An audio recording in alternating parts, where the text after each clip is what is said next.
Hi, I'm Neil Lewis, and I'd like to read you some stories by Little Jimmy of Little Jimmy and the Homewreckers. Lenny Zane. Lenny and I were good friends. He was as funny and crazy and as unique as the day is long. His music could drive people nuts.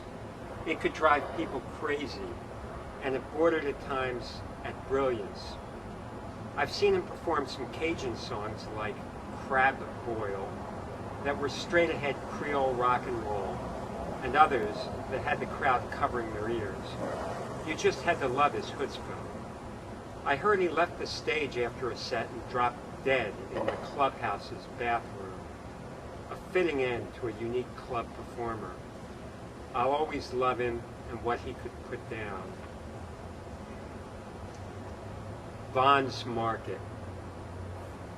Got fired this morning from my grocery bagging, shopping cart shagging job, all because of a joke.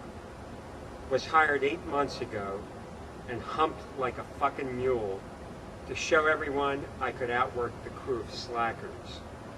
I was the funny old guy bagging your shit that you felt sorry for. Well, I tell a joke to two 50-ish female employees, and it went like this. Tim, talking to Joan and Sheila. I haven't been with a woman so long that I wouldn't know what to do with one if I caught one. Thankfully, out of the goodness of her heart, Joan has offered to give me a refresher course. 2 sexual harassment complaints. Gone, baby, gone. The funny thing is that Joan and I always joked around. Some sexual innuendo, but that's it. In front of Sheila, who was obviously upset at the joke, it went down the toilet. Just like a comedy writer to get fired for cracking a joke. Ha! Arthur Holtzman. I learned so much from Arthur's dad.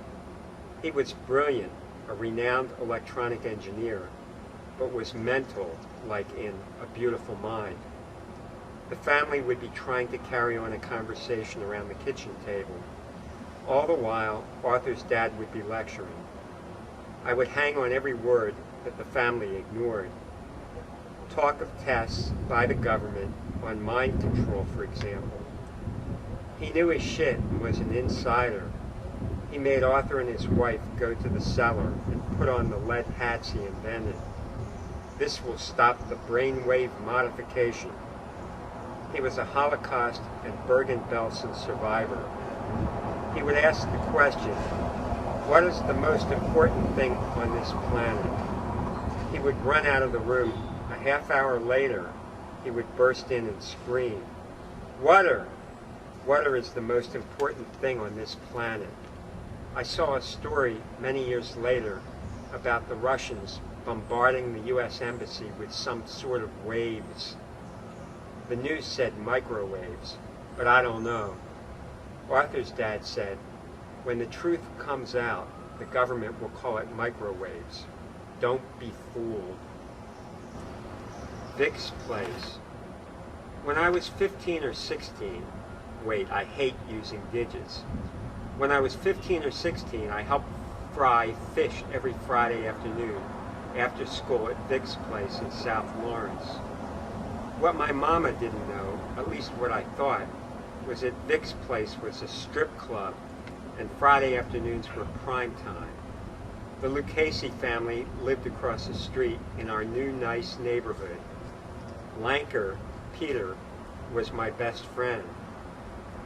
His dad was Vic.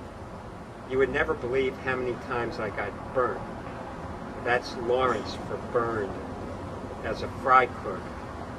We could see the stage from the kitchen. Oh man. Then Lanker's mom gets cancer, so every stripper has to come through the kitchen to tell Lanker how sorry they are. 16 years old, with a star like Pussy Galore or something, right next to you, naked, while you're frying fish. OSHA would have some different rules if I had my way.